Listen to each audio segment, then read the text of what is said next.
And Yeah. I think what I love about these types of things is they explore an idea and they bake it a little further, where you start to go like, wait a minute, it can help us tell the story in a way that's too uncomfortable in the moment to explore, but we can explore it somewhere else. Have it be in space with lasers and shit, or have it just be with a little technology or a different history or something like that. And we can explore an idea that maybe we think on the surface is pretty wonderful, but when you really look into it, you're like, wait a minute, maybe this isn't such a good thing. This is Way of the Artist with Brandon Colby Cook and Evan Schulte, Exploring the challenges of the creative call so that you can claim your own path. and make your life a work of art.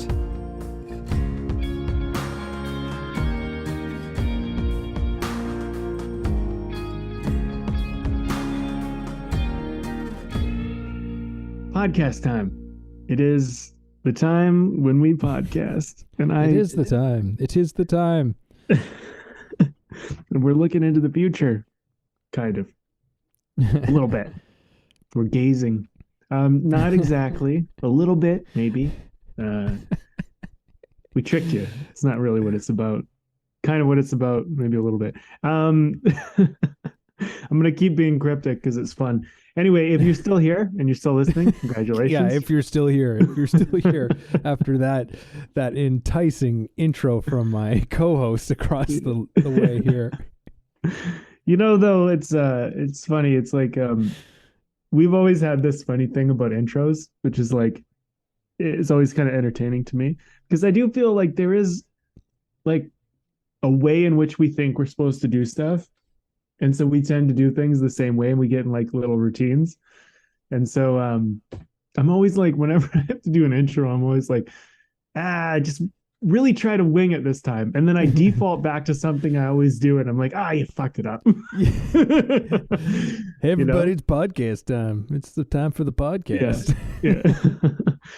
Anyway, so this episode, if you didn't read the title, it's called Gazing into the Future. And we kind of spurred on to this idea because we were talking about science fiction and how sometimes science fiction can take liberties that other creative mediums don't necessarily get the option to take, where they can sometimes say something about the world the way it is. And you see, say, maybe the movie or you read the book or however you kind of take in the medium, and you're like, yeah, that's kind of like it is today. And sometimes, maybe not always, maybe more often than not, I don't really know what it is, but I would say a lot of sci-fi creators, sometimes that's actually their inspiration. I've seen a number of movies that talk about dystopian type of things where society has gone wrong and power has been abused and technology has allowed tyrannical people to get in charge, and then you have the rebel forces which are kind of trying to stop it. Like maybe even Star Wars, you might even look at that and say, hey, this is familiar to certain things that go on in our world. And not to say that we ever get there as a society, and hopefully we don't. Maybe in certain ways we end up there, but I think sometimes sci-fi can give us a bit of a warning about the future. Hey, by the way, maybe if this happened, maybe we'd end on this path. Maybe that's not so good. Here's why. Here's the characters that are fighting against it now because we all fucked up. Yeah. And I feel like sometimes the sci-fi movie, actually, I feel like there's a lot of sci-fi movies where I kind of love them because of that. But it can take a certain liberty. And I think that it's a great medium in that respect because you can sometimes just open a door to something in a gentle way where it's not too obvious and people can explore an idea that if you were to hit the nail on the head, if you were to talk about it too directly, it would be too emotionally charged and people wouldn't want to engage with it. And just a side note before I pass on idea, Evan, my mom and I were hanging out and we were watching some movies for a week while I was visiting her. And I was like, oh, there's this sci-fi movie. And she's like, I hate sci-fi. Never sci-fi. No sci-fi. No sci-fi. And then eventually we kind of like got around to it. We're like, well, let's just watch it. Let's give it a shot. And then we were watching it. She's like, this is sci-fi. I was like, yeah, this is sci-fi. She thought sci-fi meant it had to have space in it, that it had to be about technology. Like she had these things in her head about sci-fi being about space and technology, and that's what a sci-fi movie is. But sci-fi, by the way, for the viewers out there who don't know this, or listeners, your sci-fi just means that we are either in the future or in a reality that is unlike the reality we're in for various reasons, because something works somehow a little bit different. Mm-hmm. And the science fiction, it's not out of this world. It's very like, it seems very, a lot of time, well, sometimes it's not so possible, but a lot of the time, some of the best sci-fi seems very possible.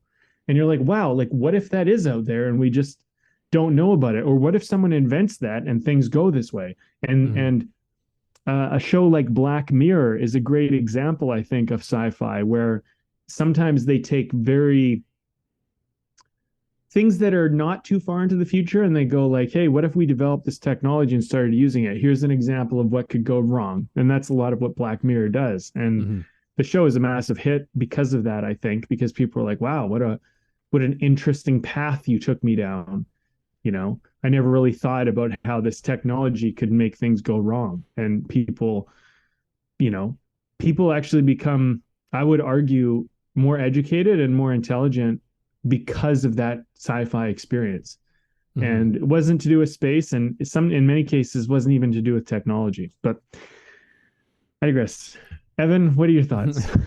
Man, yeah, I think that science fiction, yeah, it's one of those, I think, genres that often comes with a lot of, people have a lot of ideas of what that is. Like your mom, things like, oh, it doesn't have to have robots and lasers and take place in space. And it's like, well, it can, but not necessarily, and not always. And in fact, it can look something decidedly very different from that.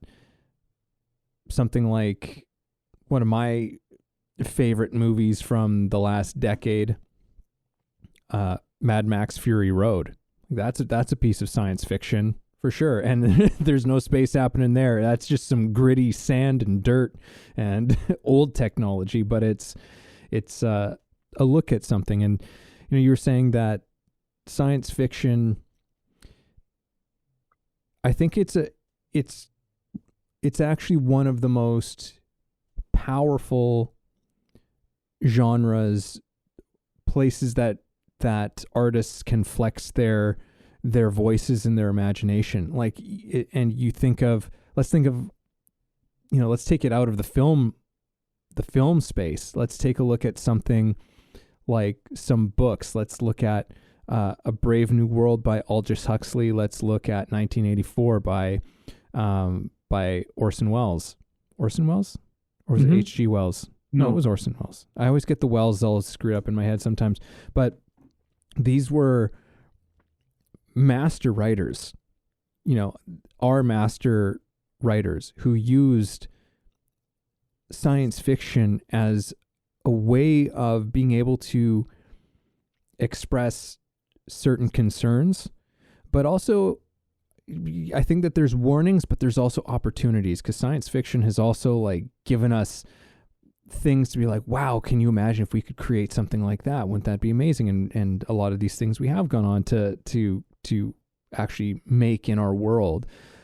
But yeah, there's these opportunities to, I think, for an artist to comment on certain things that are going on today that we're maybe too close to it now to really have perspective on it. And you can try on you can try this thing on and just like, okay, well, what if we supplanted this situation, but in this future time, right? Can we glean something from it when our faces aren't pressed to the page, so to speak, right? Mm-hmm. Or maybe the subject matter is just too sensitive or tough of a subject at the moment. And on the flip side of it, I think science fiction opens up another opportunity that, because then you also on the opposite end of science fiction, you have like a period piece, I suppose, like a historical story where not that you don't have certain opportunities, because I do find it fascinating watching like a historical scripted show that actually links us to our history by saying like, oh, like showing us and reminding us that these aren't just some paintings and drawings that you saw in a museum. These were real people who were pretty much just like you and me, and they were dealing with a lot of the same problems. So like, but science fiction, I think, is like, it has a unique thing in that it can take liberties that you can't necessarily take in a historical show, where you have to like adhere to certain realities, where it's like with science fiction, it's like, no, we can take this way out. Mm-hmm. Like we can take something beyond anything that's ever happened in human history before, and we can imagine, well, what would that be like? How would this track, this technology, what would that do to us if it was just sort of left unchecked? Or, like there's all of these,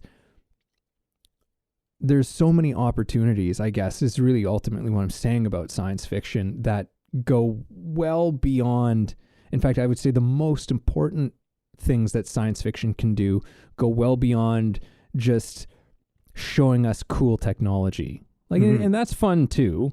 Like, don't get me wrong, that stuff's fun. I got no problem with space travel and and lasers. I definitely have an appetite for that kind of thing at times. But I think that where really great science fiction comes in is when they are making us think on a deeper level about our current lives, the direction that we're going, and what we think of that. And just to sort of wrap things up, I mentioned to you and before, because we were talking about, maybe we should just talk about some movies for this podcast, keep it light.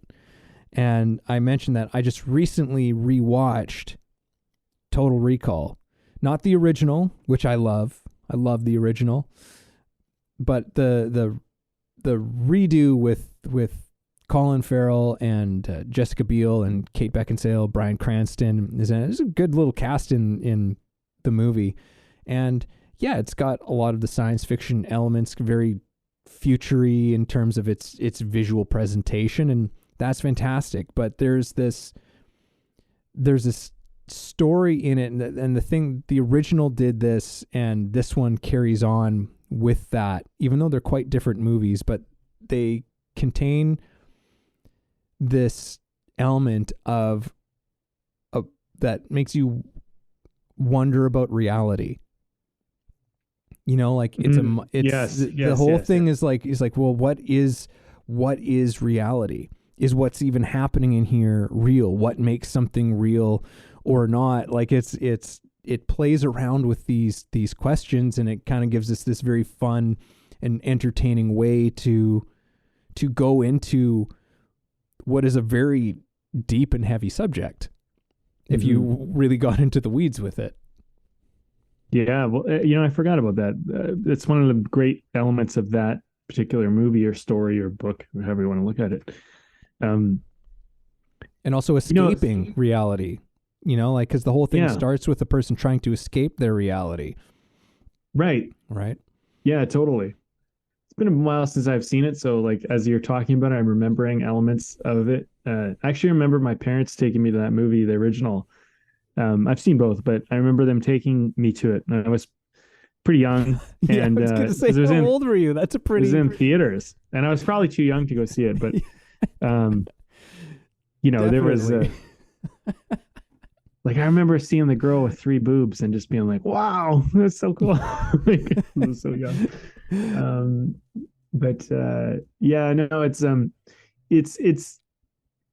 It was like, I remember walking away from that movie and just being like, wow, what an experience. I don't even know why I'm bringing that up. I'm just nostalgic.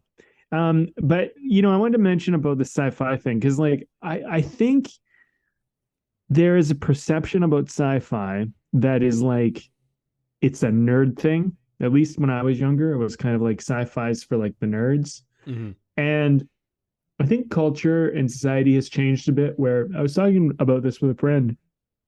Actually, we're talking about it and we're like, if you're not nerding out about anything these days, people are kind of like, you got nothing going on. Like you don't like, aren't you a nerd about something? Like the whole idea of what a nerd is has totally changed from what it used to be because um it used to be kind of if you were considered a nerd, you were considered somebody who, I don't know, like isn't really is like kind of socially inept, doesn't really have like a lot of people, likes to do things that are kind of like, I don't know, you're just you're maybe you're good at school or something and you're also like you're just into weird things, right? Like you're into weird things that are like kind of you're a bit of an off group that way, right? And you're not good with girls if you're a guy, and and vice you don't versa. play the game if you're a girl. And there weren't many nerd girls, that wasn't if you were considered a nerd. When I was younger, it was usually that was more of something the guys kind of had as a group. Things have changed, right? Now like there's I mean, for example, like girls who play video games and stream video games and do that kind of stuff is like it's very common, normal. And in fact, I'd say that it's video games and things like that have become part of our culture where it's very normal to play video games and get involved and nerd out about it, right?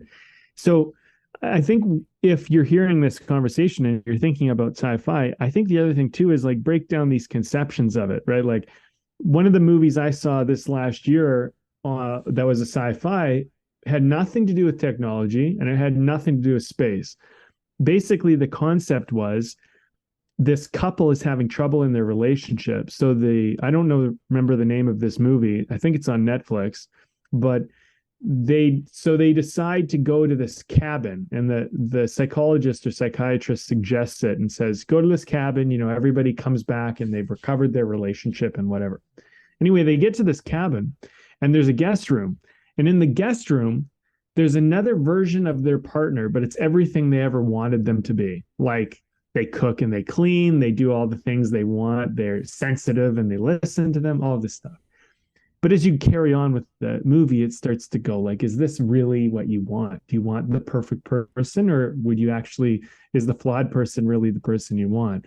And it kind of approaches, that's a really interesting idea. You know what I mean? Because you think about your partner or you think about, these people in your life who aren't perfect and they're everything you want. But maybe there's something about that actually is a little more perfect than you realize. And maybe at the end of the day, given the choice, you would actually want the person who isn't so perfect. And maybe there's reasons for their imperfections. You know what I mean? Anyway, that's a sci-fi concept because that doesn't really exist in reality as far as we know. But it's a science fiction idea. It's like, well, what if this was possible? What if you could experience this? And, and it starts to beg other questions like, who are these people in the cabin? Are they real? And if they are, who are they? And what is this person? And, so that's an example of sci-fi where I think sometimes people don't always think about it. And another thing about sci-fi can also be considered an alternate history. So for example, this happened in the past instead of what actually happened. And here's how things played out. And that's science fiction as well. That's true. I think there's a lot of sci-fi fans out there who don't know they're sci-fi fans. They don't think about it. Because and one last thing I'll just say, Evan, while we're kind of talking about that, a couple nights ago, 2 or 3 nights ago, I was having a bonfire, and there was a bunch of people over, and we were talking about movies, and I mentioned this horror movie, and everybody was like, I don't really like horror, and they went into that, and I'm like, no, this isn't a slasher. It's a psychological horror. Oh, I like that. It's like, we like horror. You just don't want to see stabby, like blood everywhere or some teen horror, but you actually will engage with a horror film, but you don't want to engage with it in a childlike way where like, I feel like that's a very young mentality where they want to see the slasher, they want to see the girl running around in the bra, like this kind of silly stuff that teens tend to like. Mm-hmm. The guy with the chiseled abs or whatever, Whereas the film I was talking about was Midsummer by Ari Aster. Oh, and yeah. I showed you that movie, and I actually, a client of mine is what led me to that movie.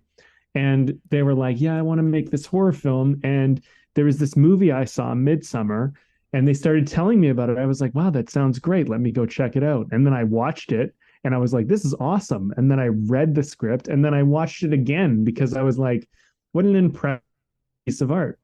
My point is that with this whole talk of gazing into the future, maybe open up to sci-fi a little bit. Maybe realize that you're a closet sci-fi fan and you don't realize it. It's just that you're not into space and lasers. And that's okay. You don't have to be, because maybe that's not what it's really all about, right? I think a lot of people, like my mom, for example, she had that perception. And then we watched a film, which was actually the one I just laid out, the cabin one. And she was like, wow, this is sci-fi. I'm like, yeah, this is sci-fi, Mom. She was like, wow, I actually really like this. So it really opened her world, because she is very much into a story that peers into or gazes into the future of a relationship thing, but she doesn't want to see Star Wars. That's not what she's into, right? Mm-hmm. So, I just think it's an interesting talk that way, and it's worth mentioning, because we might not engage with something simply because we have a preconceived idea of what it is, and that idea might be a little bit limited. Yeah, absolutely. Yeah, Midsummer. That was because then I watched it after you told me about it, and yeah, man, it's exceptional. Like, it's an exceptional film. I don't know if I'll ever watch it again, but it's exceptional. Yeah. I think you told me that was one of the best directed movies you've ever seen, and definitely I understood that comment as I was watching it. Like, it was just, I don't know if there's a single frame that's out of place in that movie. Like, that is a crafted film. So, moving past that, one of the things that occurs to me as with some of what you were saying is that in so many ways, science fiction is just like a thought experiment. It's a human thought experiment that's just then presented in whatever medium it's being presented in. But it really is taking, like, well, what if this happened? And it's just seeing that whole thing kind of through. And that type of thing, that what if question, is something that each and every single one of us do. You know what I mean? So in many ways, we're all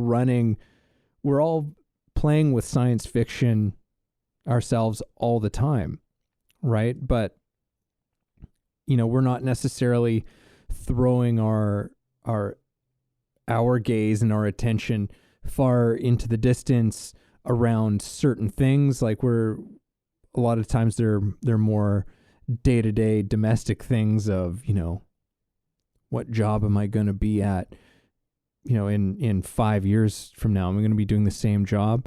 Whereas, the science fiction writer or creator or whatever it is will be like, okay, what kind of job am I going to be in the next 5 years if almost every single human job has been automated? And what does the world look like that way? Right? And it's just like, oh, that's a great thought experiment. Yeah. Yeah. Like, right. And you just kind of play. I think that's one of the cool things about the genre is how much room you have to play with it, and to imagine. I think that's one of the terrific things about it, is how imaginative you can go with it. But again, I think that the trick with sci-fi is keeping it relatable, keeping it something that as an audience member you can still connect with. And you mentioned Star Wars. It's like, science fiction doesn't have to be all blasty blasty and, you know, lightsabers and stuff like that. But with that said, I don't know if you've seen it. I know I was praising it to you, you know, I don't know, maybe a month or two ago, but the Star Wars series Andor, I think, is just phenomenal. Like, it was like, I was really quite impressed with how it handled not only science fiction, but also how it handled a huge sort of universe that Star Wars occupies, right? Like, there's a certain expectation that comes with Star Wars in terms of its style but this had such a, even though it's taking place in these incredible fantastical cities and in faraway planets and stuff like that, it always felt like that was more so they didn't live necessarily in a whole world apart from the one that we live in, because the story is fundamentally about power and control and freedom to a certain extent, because, you know, the story is in general is about how the rebellion starts to form and what's going on at that time that's driving people to do these things. And when you actually if you remove it from that future setting, and if you were to just sort of describe on a basic level of what these characters were doing and what was going on, you might think that this was ripped out of the newspapers from the last couple of decades. Mm-hmm. Right? Like, it's, and then just giving it a very personal and human touch to the whole thing. And to me, that was the focus of the show, and everything else is just kind of a window dressing, but there's something about it happening in a time and a place that's other than your own, that just allows you to just kind of take your defenses down a little bit. I think you can, because you always have this thing that you can rest on and say, it's like, well, it's science fiction, you know, like it's not real. Right. But I think that there's that disarming quality that a science fiction can have. It can allow the deeper themes and messages to actually, you know, get into you.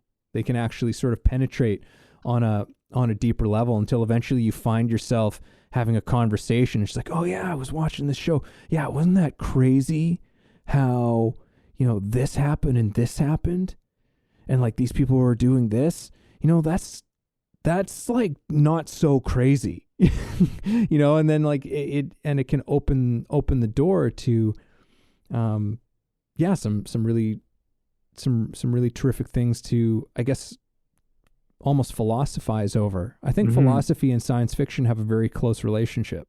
Hey everybody, this is Evan, and this episode is brought to you by my book. Yes, I recently released a book called The Actor's Awakening: Connecting Spirituality to Craft. Expand yourself as an actor and your craft through a spiritual perspective.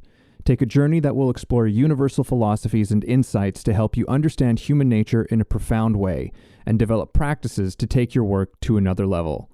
Again, that's The Actor's Awakening: Connecting Spirituality to Craft. Available on Kindle and paperback on Amazon. And as always, if you like the show, please subscribe. I would agree.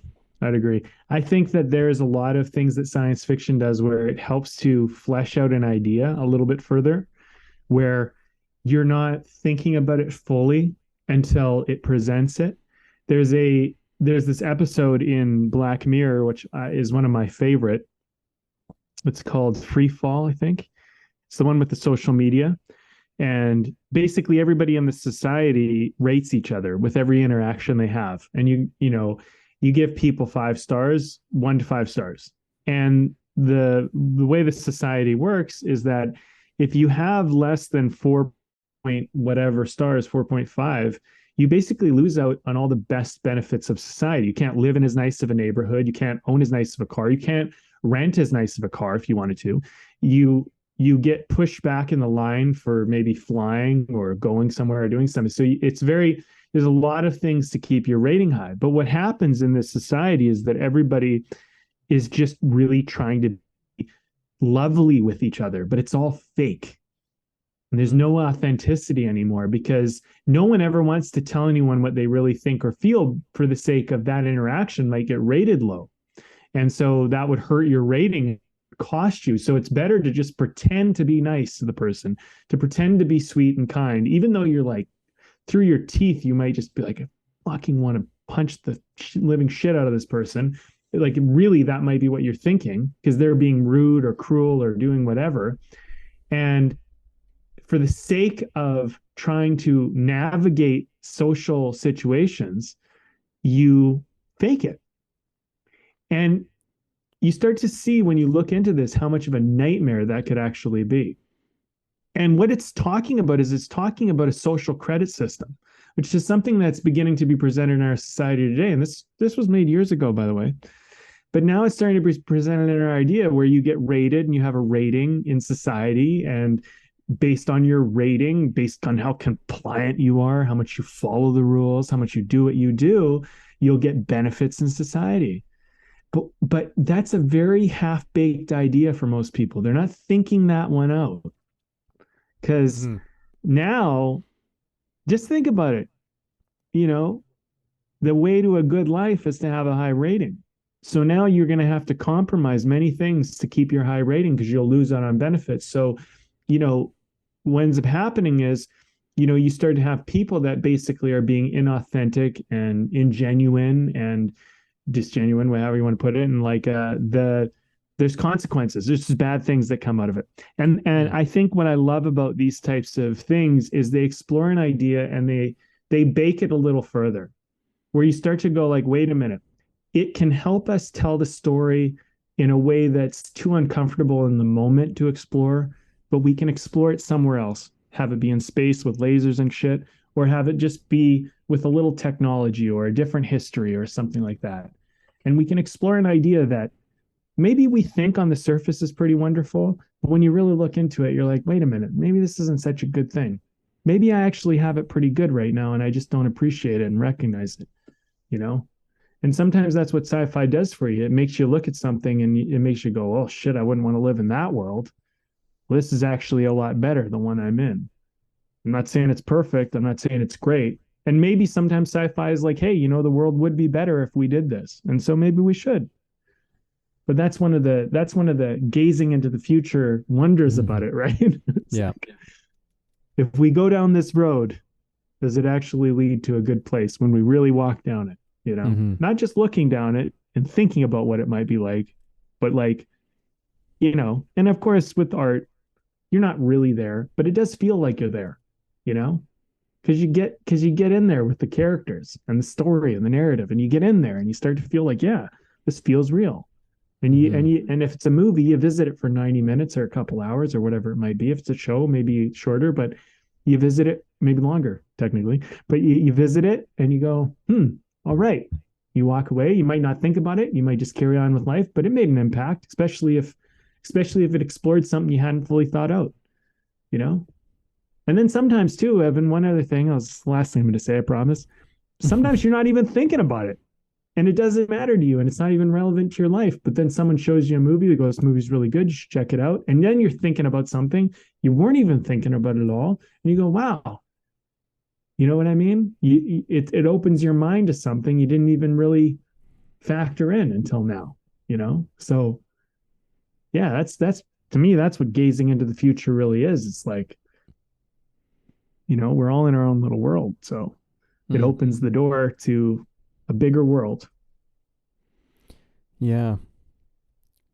Just as you were talking there, I was like, yeah, you know, it occurs to me like one of like the a big theme that science fiction takes on is that thing of it looks it looks great on the surface, but inside there's something really, really rotten inside. There's something really corrupt underneath the sort of the big, beautiful future cities, like, you know, the utopia, right? Like, sure, yeah. Inside that utopia, there's a lot of dysfunction that's going on to create that utopia.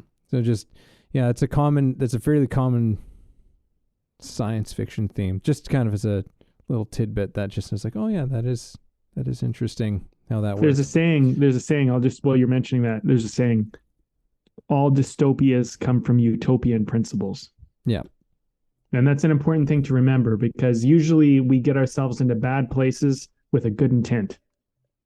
And so, there's a certain point in life where you have to start going, yeah, like, I know your intent is good. I know my intent is good, but let's really think out this thing, because I might be like, one thing, I'll just share one thing. A mistake I commonly make, and I've been really trying to correct myself on this, is thinking that people will perceive things the way I do and do things the way I do them. That's a common thing. A lot of people do this. And so something I've been really trying to do is stop myself and say, given the opportunity, what would a person who has no morals do? What would a person who is in a really depressed place do if this was so? What would a person do if this was available and they were in this place? And I try to think about what other people might do. You know, what would a woman do? You know, I'm a man, right? So what would she do? What would a child do? What would an older person do? You know, start to ask yourself, and all of those are just thought experiments, but they help you to get a bigger grasp of something. Because isn't that sci-fi too? Like, you give someone a situation and you present this technology or this idea, but they're in a certain place of their life, and you go, oh, I never really thought about it, how it might have an effect on you if you were in this place in your life. Because I'm here and I'm thinking about it this way, but like, what if I was there? You know? Mm-hmm. And that can be, there's all sorts of avenues that can be explored, right? But that's part of the problem, I think, with a lot of things for us. We're very half-baked because we often just think from our own perspective, which is normal, but it's not mature. It's actually quite immature. And for us to be mature and also to be good artists in many ways, it's about putting yourself in the perspective of something other than yourself, Mm-hmm. Like, we talked about this on the podcast, there's people that's like, oh, pull yourself up by your bootstraps and just fucking get on with it. It's like, easy for you to fucking say with your $1 million that your parents just gave you to start your business. Mm-hmm. Fucking, yeah. Or the great education you got, or the fucking great fucking neighborhood you live in. Meanwhile, this person's worried about, like, if they'll, be able to eat tonight. You know what I mean? Like, yeah. Easy for you to say, and you've never fucking done it yourself. You know what I mean? Not like, I'm just saying, like, there's a lot of arrogance we have in our culture about, oh, just do this. It's that easy. It's that easy. Yeah. Yeah. What's really funny about that expression of pull yourself up by your bootstraps is that the actual, like, a lot of people pointed out, it's just like, like, it's impossible, right? Like, you can't actually do it. And that's actually the original expression. The original expression is actually, you can't pull yourself up by your own bootstraps. Oh, but it's really? weird. Yeah. It got at some point in time, people just like, pull yourself up by your bootstraps. And it's like, the expression is actually that you can't pull yourself up by your own bootstraps. Like, it's the saying has a completely different meaning than That's how amazing. it's used. Yeah. That's amazing. Yeah. Yeah. Well, and yeah, actually, you know where I heard that? Our good friend Alan Watts. He said, I heard him say that on a lecture. He was talking about that. Anyhow. Yeah. So interesting. Well, yeah. Science fiction, brother. There you have it. It's where it led us to. If anything, I mean, we'll wrap this baby up, but like, if anything, maybe walk away from this conversation that we've had, if you hung in this long, and maybe look at it in terms of, like, if you can get riled up about something, that's probably a pretty fucking good thing. And, I think for me, like, getting riled up is a part of what helps me to do good art, you know? And I think that, fuck, man, like no one needs any more vanilla shit. We just don't need it. Like, man, fucking entertainment is everywhere now. Like, it's fucking very easy to distract yourself. So if you can get riled up about something, if something really gets to your goat, you know, maybe sci-fi is the medium for you to explore it in, and you know, and try the idea out in. And maybe if you came into this conversation thinking about, oh, they're talking about sci-fi, I'm not into that. Maybe you can open your mind to what sci-fi could be. You know, that's what I might suggest is that, you know, if you're thinking, oh, it's just nerds and space and lasers and shit, like, Mom, I'm going to point out that no, it's not just that, you know, but also that stuff can be awesome too. I'm not personally, I'm not judging that because I love that shit. But, you know, I love it all. I just love a good story. And I love it when a story isn't preachy, but manages to carry something a little more than I expected with it, where it makes me walk away and go, yeah, there's something to chew on there. They never jammed it down my throat, but they let me chew on it. That's when that preachy to me is you're jamming it down my throat, like swallow it. You know, this you have to eat this. And it's like, no. But like a good artist, they give you something to chew on. And you can spit it back out, but you gnaw on it a little bit, you know. You try to work it a little bit. And like that's, to me, that's where good art lives. It's in that's that chewing. Maybe there's never been anything truer said about art ever, Brandon. Who knows? Who knows? Art is chewing. Art is chewing. Art is chewing. Well, all right. Well, some of it is. Let's wrap this one up. Sure, man. Let's call it a night. Well, you know, I appreciate you. Let me just say this, Evan, before I share beer. I appreciate you for hearing my rant and listening. No, I do, man. Here for, man. That's what I'm here for. You know, it's yeah, it's if no one else, it's me. Yeah, if no one else, it's you. And it's like knowing that some people are listening to our conversation on the other side, you know, even just if there's someone, it's like, well, there you go, man. I mean, just doing it. Okay, well, I'll present my beer first. I'm having this thing called the Double, like Dubbel, double. Oh, yeah. Brewed by Red Collar Brewing Company. I've never had their beer before. They have a cute little dog on the front of it. I don't know if you're on video, you can see it. Well, anyway, it's been pretty good. It's I don't know, like a mouthful. How do I put it? It's a good beer. It's strong beer. I think the alcohol percentage is pretty high. Let's see if I can find 6.0. Don't really notice it, so that always is a sign as a positive. But it's a very flavorful beer, and I think that I kind of got into it. I like it, but I had to get into it a little bit. It's kind of dark, very flavorful. But then once you're into it, it's kind of like, yeah, this is pretty good. I'm enjoying this. But so if you do have this beer, if you're so inclined, if you ever do have any of the beers we have, that's been my experience of it. I'd say just give it a shot. Try and get through, you know, try and just enjoy your way into it. It's a sipper, and that's where I'm at. So, what do you got? Nice. You know, I'm drinking the same thing that I had on the last one because I didn't have an opportunity to go and grab something else. So I'm drinking 33 Acres of Sunshine. Nice. Drinking 33 Acres of Sunshine, having a light conversation. Yeah. Maybe that's why my conversation was so heavy, because my beer is so heavy and dark. Well, that's a theory. There's a theory for Probably it. nothing to do with it, but hey, you know. All right. Reach. Well, I don't know. Like, I got to get out of here. He's like, I had stuff to do, man. I don't know necessarily what to say about wrapping this one up. I mean, you know, I think this gaze into the future. Yeah, for me, it was actually, you know, this was a pretty fun conversation for the most part.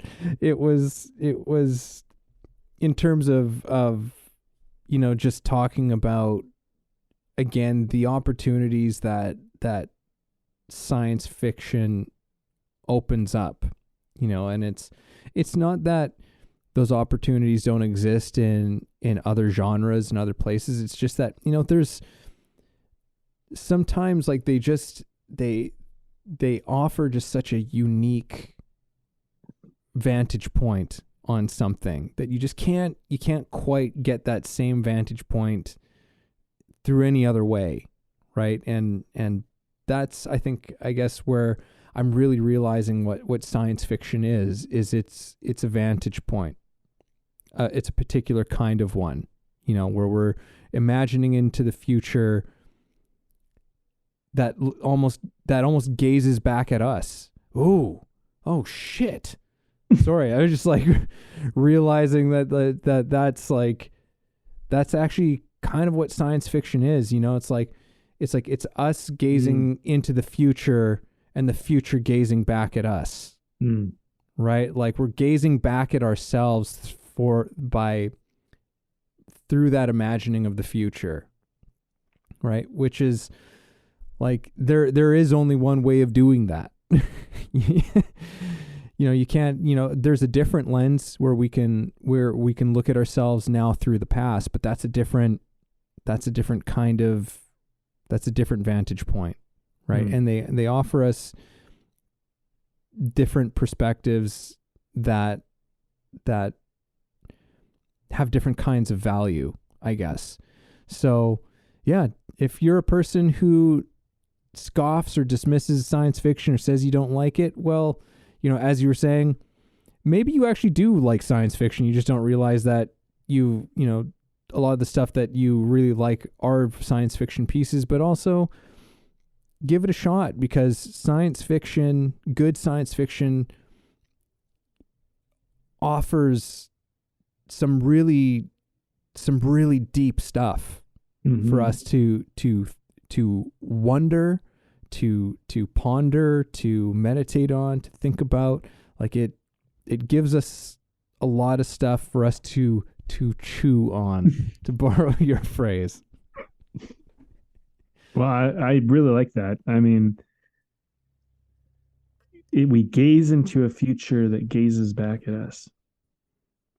Very poetic. It's nice. I didn't even mean to be poetic. I didn't even mean to, Brandon. I swear to God. Yeah, and I think mostly true. I mean, and why I say mostly is it's definitely true, but I think that one thing about art that I've noticed is that art evolves and changes over time, and we have different demands and expectation on the kind of art we want. So,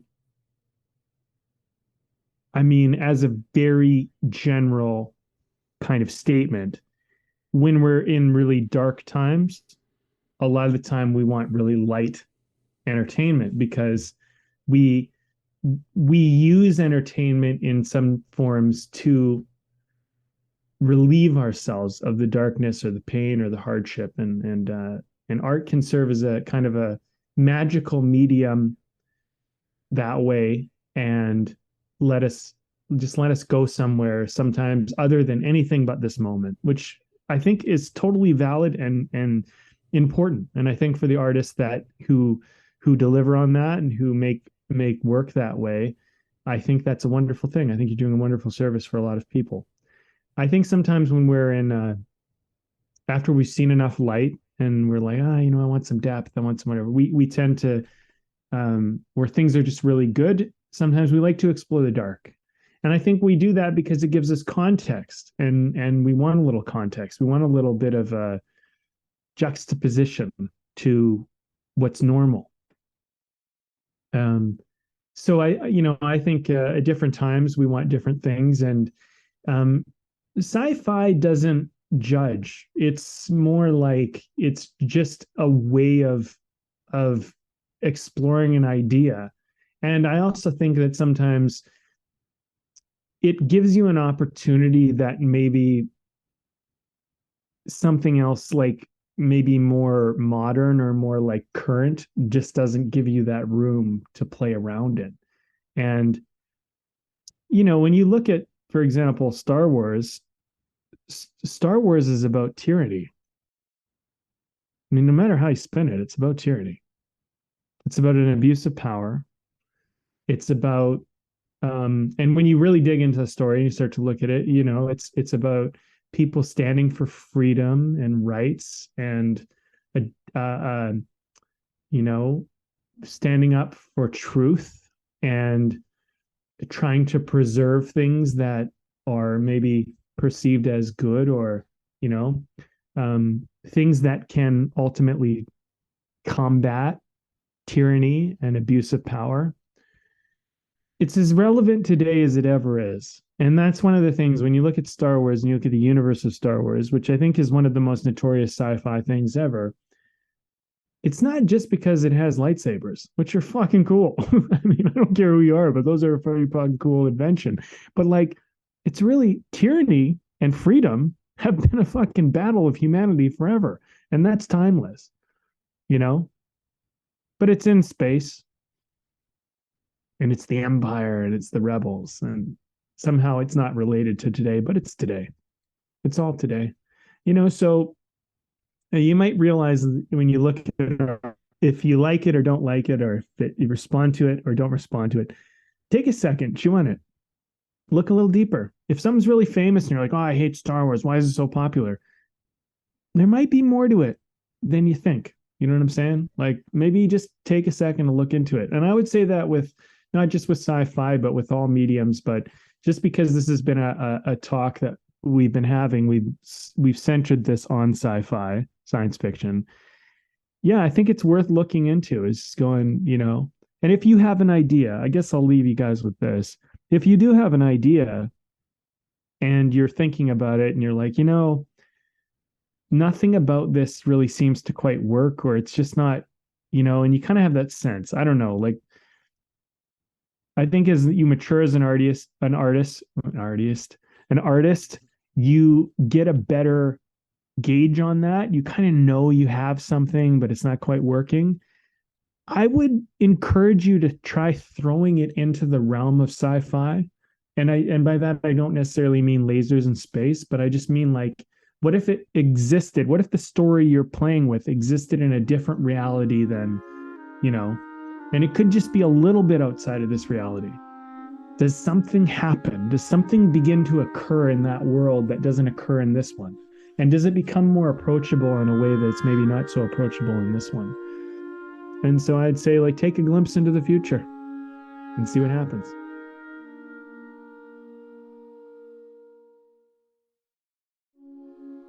Thank you for listening in on our conversation today. We hope you found something helpful that you can carry forward with you. Head over to our website, wayoftheartist.com, for more free exclusive material and learn about the show. If you haven't already, please support us by subscribing to the show, sharing it with people you know, and keeping compassionate, creative conversation going.